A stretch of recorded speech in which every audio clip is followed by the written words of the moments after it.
Diablo 4 is dead. It has died, and the hype is gone. But why? On paper, Diablo 4 was a huge success. Millions of copies sold, it was the highest streamed game for over a month, and people were having a lot of fun. People were genuinely really enjoying the game. I played it non-stop on release, hundreds of hours in the first initial few months of the game. And if you followed this channel for a while, I was making guides, patch note coverage, builds. It's all I played non-stop. I thought it was incredible. But right now in Season 1, I feel like I'm talking about a completely different game.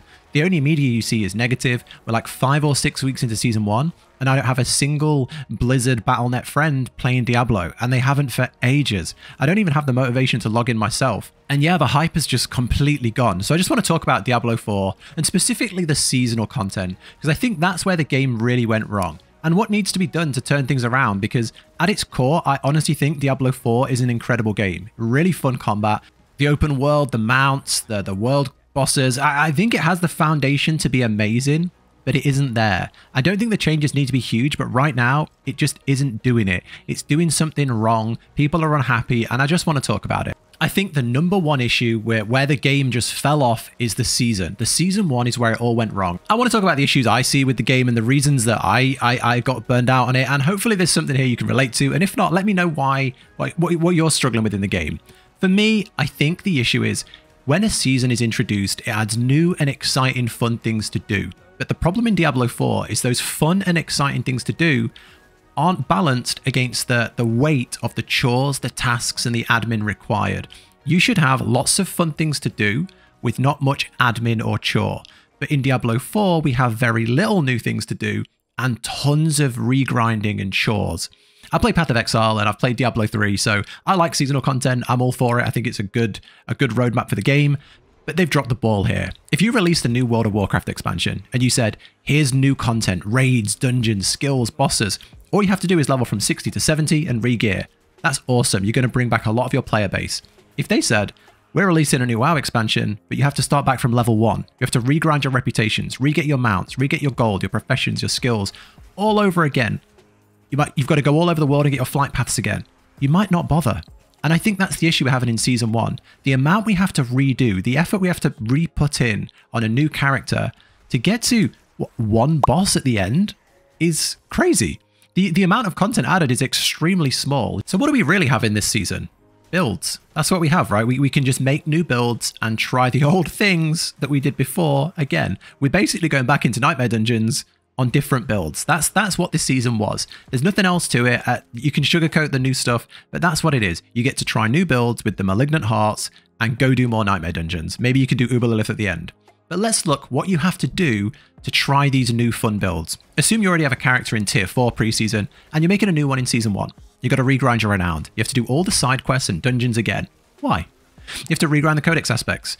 These codex aspects are useless. They're very bad. They're the lowest roll if you don't follow, the codex and you don't quite understand the aspect system. They're the lowest roll possible on an item. So say there's a legendary aspect that has between a 10 and 20% chance to do something.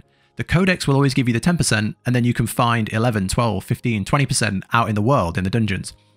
But you have to regrind your codex all over again. Why not let's keep that? You have to regrind these really bad aspects all over again. Redo the dungeons.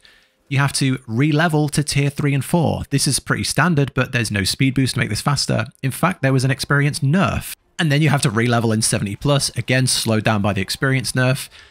And you got to regrind your glyphs, find them all again. And once you've done all of this, say you had a character preseason, in Tier 4, and you play the new season, Season 1, and you level back up to where you were in the preseason. You do it all over again. You've not really got much new experience there. You've kind of just done the same thing as before. What do you do now? You regrind Nightmare Dungeons. There's no new endgame content. That's it. There's nothing else to do.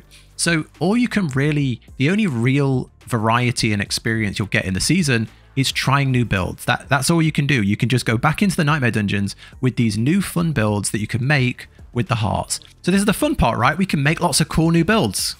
Nope, because again, the grind and the chore required to make the cool stuff happen is not worth it. You have to, let's go through it. You have to refind aspects to put on your gear. You want to go from a werebear to a werewolf build, but you already have an aspect with a perfect roll and you've imprinted it. And then you want to make a werewolf build. You need to get that aspect again. Good luck. It's RNG. Have fun. Tied into this, that the stash is super limited, has 0 search functions. So when it comes to making a new build, you've got to manually search through your stash one by one. You've got to do that for every aspect for the build you want to make. And don't get me started on uniques, because they're the same, but worse. The uniques, they're so RNG heavy, and they're required to make some of the best builds in the game. One of my favorite classes is Druid, and I wanted to make a Druid in Season 1, but the thought of re-grinding out Tempest Raw is too painful. I can't be bothered to make another Druid because it took me over 100 hours of playing Druid to get the Tempest Raw to make the build I find really fun. And then, you know, there's more stuff. You've got to grind gold. You've got to grind materials. You want to respec in Diablo 4? Good luck. Spend a few days grinding. If you're playing an Ice Sorcerer and you want to try a Fire Sorcerer, you got to spend millions respecing your skills, resetting your Paragon board. You've got to get crafting materials. You've got to enchant and power up that new gear just to try the build. And then if you go, I don't really like this fire build, I want to go back to ice. There's no save templates. You've got to do it all again. You've got to spend another few million resetting it all, re-enchanting all your gear again. Making the build easier. Make your only content accessible to most players. But onto the positives, the future, you know, Season 2, is the future bright? I think so. I don't think it's all doom and gloom. We did see a change to the Nightmare Dungeons where mob density was massively increased. This kind of makes up for the massive experience nerf we got at the start of Season 1 in, you know, the dubbed worst patch ever that they released. And Season 2 just got announced, the Season of Blood. And it looks good. This is a step in the right direction, right? Where we're seeing quality of life changes that should have been shipped at launch, such as gems having their own storage, searchable stash and filterable stash, 5 new endgame bosses, actual endgame content, yay. And there'll actually be something to do once we hit tier 4. Better target farming and farming of uniques and uber uniques, which is incredible. Uber uniques basically don't exist for 99.9% of players. So yeah, that's good. It's just a shame that we have to wait until the middle of October for the game to be in a state that it should be in now. I think Season 2 could be a huge revival of Diablo 4. Maybe that's, you know, big copium. But for me, it all depends on if the fun of the season is worth the grind. I think having the bosses at the end will actually give you something to work towards. You know, it's worth making a character to try that again. But I just hope they take away a lot of the restriction and a lot of the walls they've put up to, I think, just time gate players. They don't want players to just burn through the whole season in a week. But at the same time, if you make it like you make Season 1, you're not going to have the players to even do that to. So yeah, I don't know. The ideal scenario for a season in my mind is we quickly get into tier 3, quickly get into tier 4. Maybe we get a chunky experience boost to get us to endgame.